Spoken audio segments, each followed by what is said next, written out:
When I first drove back into Oakwood Valley, I almost didn't recognize it. The open fields, where my grandpa used to take me. Fishing were now covered in rows of identical beige houses, perfect lawns, spotless driveways, and one too many HOA rules enforced signs nailed into every corner. It felt like the soul of the town had been replaced by a committee with clipboards. My grandpa's old farmhouse sat just outside the HOA boundary line, technically county land, free from their rules and fines. The roof sagged, the paint peeled, and ivy crawled up the porch columns like nature reclaiming what was hers. Still, to me, it wasn't just an old house. It was the last piece of him I had left. The neighbors didn't exactly welcome me.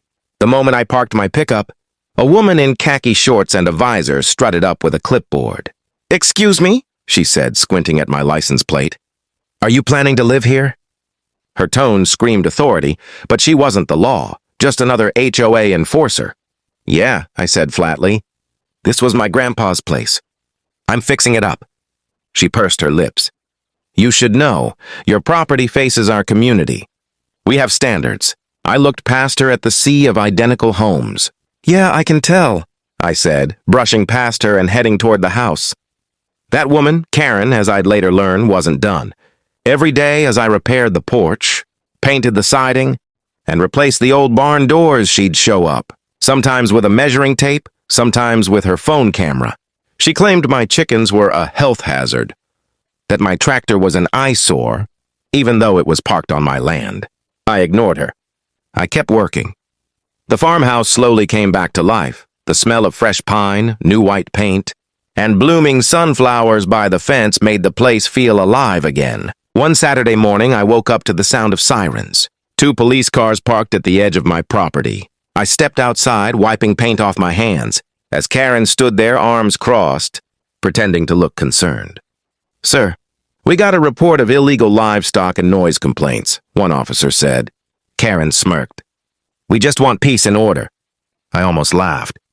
"You can't enforce HOA rules out here," I said. "This land's county jurisdiction." The officer looked at her confused. "He's right, ma'am." Karen's face turned red. That was the first time I realized this wasn't just about rules. This was personal. And that day, I decided something. I wasn't just going to restore Grandpa's farmhouse. I was going to restore this whole town's freedom. After the cops left that morning, things got worse. Karen didn't like being told she had no authority over me, and she sure didn't like losing face in front of law enforcement. Over the next few weeks, she doubled down on her crusade to make my life miserable. It started small, anonymous complaints, to the county about illegal, construction, and unlicensed, farming. Then came letters, typed and slipped into my mailbox, demanding that I respect community, aesthetics.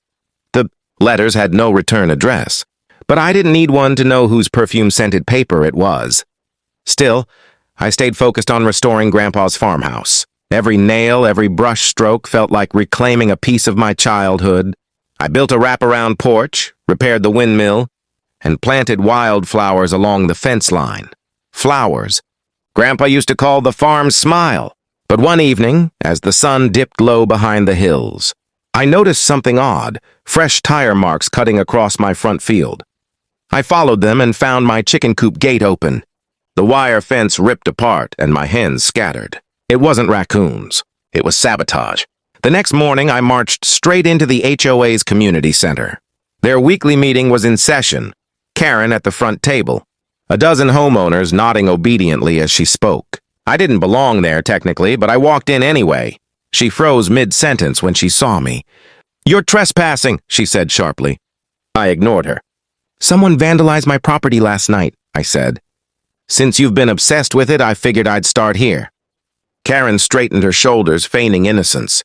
"We don't concern ourselves with outsiders," she said, stressing the word. "Perhaps you should move somewhere more appropriate," the room murmured. A few neighbors looked uncomfortable. They weren't all bad people, just tired of the HOA's control. I held up a photo I'd taken of the tire tracks. "Those belong to one of your members. I'm sure the sheriff would love to see them." For the first time, Karen's confidence cracked. "You can't threaten us," she snapped. "I don't need to," I replied. "The truth's threat enough. After that confrontation, something shifted. Word spread around town how the HOA president had tried to bully the grandson of Old Man Harris, one of Oakwood's founding farmers. Older locals remembered Grandpa, remembered the days before the HOA's rules sucked the life out of the place. And for the first time, people started talking about change. I didn't plan it then, but that night, as I stood on my restored porch looking out over the glowing fields, a wild thought crossed my mind. If no one else was willing to stand up to her, maybe I should. A month later, Oakwood Valley was buzzing like never before. Word had spread far beyond the HOA gates, how a self-appointed queen named Karen tried to bully the last free farmhouse in the valley, and how her little empire was finally cracking. At the local diner, folks whispered over coffee about how the HOA fines were bleeding them dry, how even the color of their curtains had to be approved. For years, they'd stayed quiet, afraid of being ostracized or sued. But seeing someone stand up to her, it lit a spark. Then came the county's big announcement. The mayoral election was open. The old mayor had resigned due to health issues, and the position was temporarily vacant. That's when I realized something. If I really wanted to protect the people outside and inside that HOA, I needed more than just a loud voice. I needed a seat at the table. At first, the idea sounded crazy, even to me. A farmer running for mayor? I didn't have campaign funds, fancy posters, or a PR team. Just my farmhouse, a few loyal neighbors, and the truth. But when I announced my candidacy on social media, the response shocked me. The video of Karen calling the cops on my property had already gone viral, and people loved it. Comments poured in, "Finally, someone standing up to these HOA bullies!" And overnight, I went from that guy fixing an old house to a local hero. Karen wasn't happy. She saw my campaign as a direct attack on her authority. During the next HOA meeting, she announced her own run for mayor. "Oakwood needs order," she declared. Not chaos from someone who doesn't understand community standards. The campaign quickly turned into a battlefield. Karen plastered signs all over the HOA neighborhoods, painting me as a reckless outsider. I countered by hosting open farm events, inviting families to see what life was like without unnecessary rules. Kids playing freely. Chickens roaming, live music by the barn. One day, as I was setting up for a community barbecue, Karen showed up again, fuming. "This is a public safety hazard," she snapped, waving a clipboard. "You can't host an event without approval." I smirked. "Good thing I'm not under your HOA." Her face turned crimson. "You think you're untouchable? You'll regret this." I looked her dead in the eye. "No, Karen, you'll regret underestimating me." By the time election week arrived, Oakwood wasn't the same. People were done being ruled by fear. Yard by yard, house by house, folks started pulling down HOA member proud signs and replacing them with homemade posters that read, "Election Day felt like a storm waiting to break." The air in Oakwood Valley was tense. The streets lined with campaign signs, half for Karen, half for me.